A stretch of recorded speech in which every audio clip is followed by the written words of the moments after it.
वो जो मुकम्मल हो जाए उस मोहब्बत के किस्से कहानियां दुनिया नहीं सुनाती है।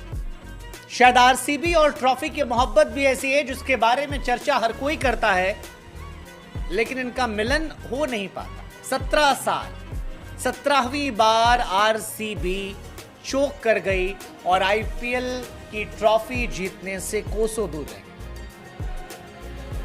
आरसीबी के फैंस कह रहे थे कि यार अकाई कोहली का जन्म हुआ है, जनाना टीम ने इस साल मैच जीता है, हो सकता है मर्दाना टीम जीत जाए। बीते महीने आरसीबी की टीम जो है पॉइंट टेबल पर 10 पर थी, लेकिन फिर चमत्कार होने लगा। टीम जो है बैक टू बैक बाउंस करने लगी। कहां 10 नंबर पर थी, वहां से पहुंच गई 4 पर। इस प्लेऑफ में आरआर के सामने वो फेवरेट थी, जमकर लड़ाई भी शुरू हुई, लेकिन शायद किस्मत को कुछ और मंजूर था। और अब आरसीबी के फैंस कह रहे हैं कि सपना टूटा है, दिल मगर जलता है, थोड़ा दर्द हुआ पर चलता। 17 साल हो गए यार, 17 साल से आरसीबी जीत नहीं पा रही है। वो जो छोटे छोटे लौंडे थे अब उनके लौंडे होने लगे, लेकिन आरसीबी की ट्रॉफी की मोहब्बत की कहानी जो है पूरी नहीं हो पा रही। हालांकि इस मैच में अगर आपने देखा हो तो ऐसा लगा कि आरसीबी और आरआर दोनों डरी हुई टीमें थी। सवाल यह था कौन ज्यादा डरा हुआ, और इन दो डरी हुई टीमों के बीच में वो 3-4 खिलाड़ी थे जो इंपैक्ट कर गए। राजस्थान रॉयल्स के लिए ट्रेंट बोल्ट ने जो शुरुआत की, मेरे ख्याल से आधा मैच वहीं खत्म हो गया था। उसके बाद अश्विन ने दूसरा हाथ मारा, जिसकी वजह से आरसीबी की मिडिल ओवर्स में हड्डी टूटी, एंड खराब हुआ। और उसके बाद जो बची कुची कहानी थी वो थोड़ा सा जायसवाल, थोड़ा सा पराग और आखिर में रोमन पावल की शानदार फिनिश के चलते खत्म हो गया। रोमन पावल आप कैसे भूल सकते हैं, आरआर नंबर 1 टीम थी। ये जो केकेआर और एसआरएच आज फेवरेट्स बनी बैठी हैं, इनसे कहीं ऊपर आरआर थी, लेकिन एसआरएच के सामने वो एक मैच एक शॉट फिनिश न कर पाना और आरआर की बदनसीबी वहां से शुरू होती है। आरआर उसके बाद लगातार 4 मैच हारती है, लेकिन जहां से आरआर को मनहूसियत आई थी वहीं से आरआर ने अपने आप को रिवाइव किया है और रोमन पावल ने 2 चौका 1 छक्का मारकर आरसीबी के न सिर्फ सपनों पर पानी फेरा है, बल्कि राजस्थान रॉयल्स के चैंपियन बनने के ख्वाब को एक बार फिर जगाते हैं। हालांकि ये महीना बड़ा दिलचस्प था। इस महीने में इतिहास रचना तय था, क्योंकि आरसीबी पूरे मई के महीने में हारी नहीं थी। विराट कोहली ने सबको झोंक डाला था। आरसीबी की टीम से एक के बाद एक धुरंधर निकल कर आ रहे थे। कैमरन ग्रीन फॉर्म में आ गए थे, मैक्सवेल लग रहा था कर जाएंगे कुछ, फाफ अच्छी फील्डिंग कर रहे थे, बल्लेबाजी कर रहे थे। सिराज, यश दयाल जो है वो वसीम अकरम, वकार यूनिस जैसे नजर आ रहे थे। आरआर एक भी मैच जीत नहीं पा रही थी, जॉस बटलर जा चुके थे, लेकिन इन सारी कहानी को आखिर के मैच में पलट दिया गया और किस्मत ने शायद आरसीबी का साथ फिर नहीं दिया।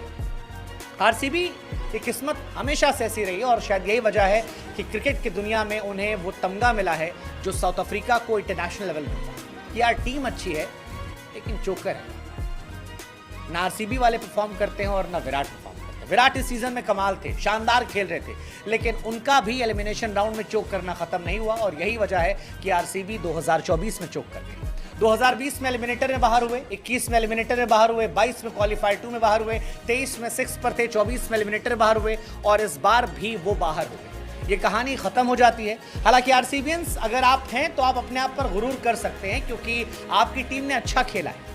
एक मैच आपने 8 मैच में जीता था और आप इतिहास की पहली टीम है जिन्होंने 8 मैच में एक मैच जीतने के बाद अपने आप को रिवाइव किया, एक 2.0 वर्जन दिखाया और जीत की उम्मीद को किया।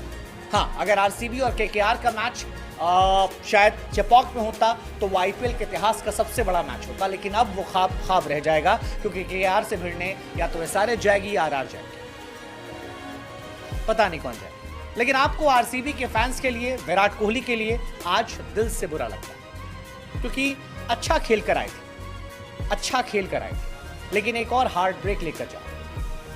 एक मैच कई बार कहते हैं ना कि जिंदगी भी दूसरा चांस देती है, लेकिन प्लेऑफ में दूसरा चांस नहीं मिलता और यही रहा उनके साथ। अगर ये मैच वो जीत जाते तो शायद इतिहास के पन्नों में कहानी अलग तरीके से लिखी जाती, शायद उनकी विजय गाथा सुनाई जा रही होती, शायद 2022 का वो बदला ले लेते, लेकिन ना वो 2022 का बदला ले पाए, ना इतिहास के पन्नों में उनका जिक्र होगा, ना किसी को याद रहेगा कि क्या हुआ था। हर कोई यही याद रखेगा कि 17वें साल भी विराट कोहली अपनी टीम को जिता नहीं पाए और आरसीबी चोक कर गई। 6 मैचेस लगातार वो टीम जीत कर आई थी। आरसीबी ने T20 हिस्ट्री में, आईपीएल में one of the greatest comeback किया था, जिसको लेकर सभी शॉक हो गए। इस मैच से पहले आरसीबी फेवरेट बन चुकी थी, लेकिन शायद वही फेवरेट बनना उन्हें परेशान कर गया। अगर वो अंडरडॉग रहकर खेलते तो शायद वो ये मैच जीत सकते।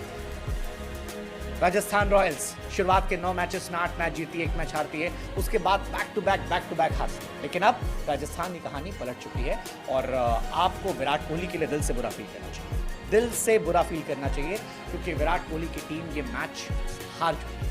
हालांकि विराट ने सीजन में सब कुछ दिया है, 741 रन बनाए, तब बनाए जब उनके T20 करियर को लेकर सवाल खड़े किए जा रहे थे। 155 का स्ट्राइक रेट रखा, 65 का एवरेज मेंटेन किया और अपनी तरफ से सब कुछ झोंक दिया। आप विराट कोहली के लिए तालियां बजा सकते हैं।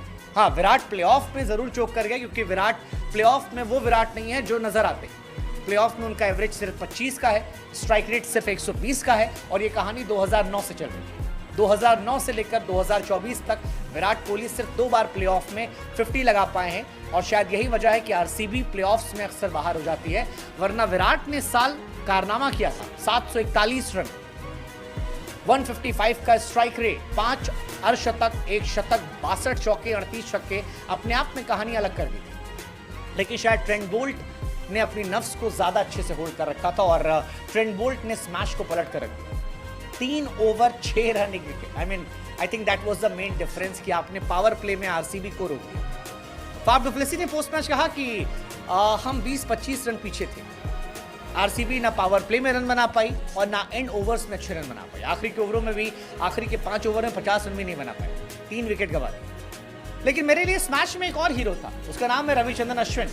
अश्विन ऐसा लगा कि यार सीएसके के लिए आज खेल रहे थे, वो जो येलो ब्लड उनके रगों में था वो एक बार फिर दिखाई पड़ा और कैमरन ग्रीन और मैक्सवेल को आउट करके उन्होंने बताया कि उनमें कितनी जान बाकी है। इस मैच से पहले अश्विन ने विराट को मैसेज भी किया था कि चलो एक आखिरी बार हम दोनों 2-2 हाथ कर दें, और अश्विन आज इस हाथ में बाजी मार गए।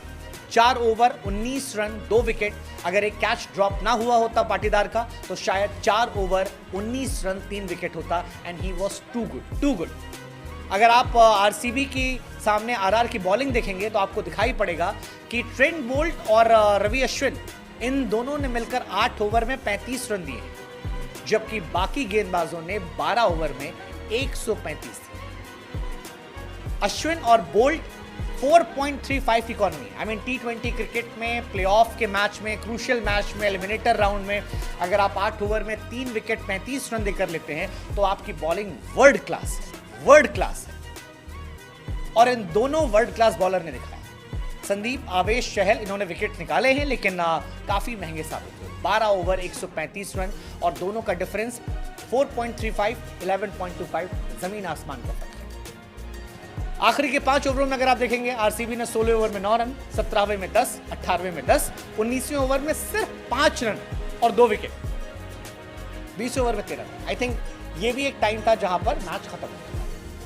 इस मैच में एक और हीरो थे जो शायद सुपर हीरो नहीं बन पाए, नाम रियान पराग। इस लड़के ने बहुत इंप्रेस किया, जिस तरह से मिड ओवर्स में इसने अपने विकेट को संभाला और एंड तक ले गया। एंड में थोड़ा सा वो अंदर का जोश आया, शायद सिराज को छक्का मारने के चक्कर में बोल्ड हो गए, बट उसके पहले जो बल्लेबाजी थी, जिस तरह से अपने आप को बैक किया, जिस तरह से विकेट को संभाल के रखा, hats off to this man. ये लड़का विराट कोहली का फैन है और उसी तरीके से खेल रहा था और पूरे सीजन भी खेला। 26 पे 36 इस मैच में, इससे पहले 48, 47, 27, 77। Riyan Parag for me is the second biggest story of IPL 2024 और इंडिया के पॉइंट ऑफ व्यू से the biggest story of IPL 2024।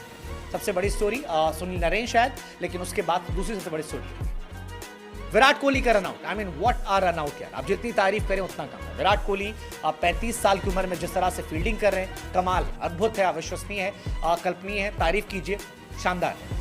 Jaiswal 45 run, again कमाल। लेकिन किस्मत जो है वो शायद आज आरसीबी के साथ नहीं थी, वैसे ही जैसे चहल आरसीबी के साथ नहीं थे और चहल ने विराट का विकेट निकाला, अपना 65वां विकेट का रिकॉर्ड तोड़ दिया और फिलहाल वो आरसीबी आरआर दोनों के लिए टॉप विकेट टेकर। वो भी कह रहे हैं भैया आपने ना निकाला होता तो शायद हम आपकी टीम से खेलते। दिनेश कार्तिक का शायद ये आखिरी मैच था और दिनेश कार्तिक भी वो खिलाड़ी हैं जो आरसीबी के लिए बिना 1000 रन बनाए रिटायर्ड हो जाए। 937 रन, 162 का strike rate, 82 53 sixes. Thank you so much Dinesh Karthik. शायद उनका ये आखिरी मैच है क्योंकि अपने ग्लव्स उन्होंने उठा दिए थे। ग्लेन मैक्सवेल ने अपने प्रदर्शन से ही सुनिश्चित किया कि आरसीबी का ये आखिरी मैच हो। 9 मैच 52 रन, 5 का एवरेज, 123 का strike rate and I think that was a